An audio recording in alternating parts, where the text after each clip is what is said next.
Lima. আরে তুমি চলে আসছো? হ্যাঁ কি ব্যাপার নয়ন, তুমি আমাকে না বলেই চলে আসছো? হ্যাঁ, না বলেই চলে আসলাম হঠাৎ করেই। তুমি ভালো আছো তো? হ্যাঁ হ্যাঁ, আমি খুব ভালো আছি। তুমি কেমন আছো? হ্যাঁ, আমিও খুব ভালো আছি। তুমি ঠিক আছো তো? তোমার সবকিছু ঠিক আছে তো? হ্যাঁ হ্যাঁ, আমি ঠিক আছি। আর ও। তুমি আসবে, আমাকে একটা ফোন দিবে না? আরে না, আমি তোমাকে সারপ্রাইজ দেওয়ার জন্যই আসছি, বুঝতে পারছো? যাই হোক, তুমি আসলে না, আমি অনেক খুশি হয়েছি।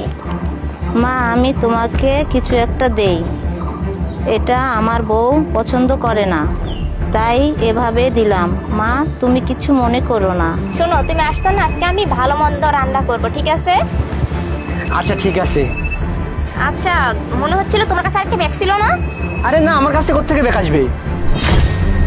সমাজে এরকম হাজারো কাল নাগিনী বউদের কারণে আমাদের জনম দুঃখিনী মায়েরা দিনের পর দিন কষ্ট পাচ্ছে। আসুন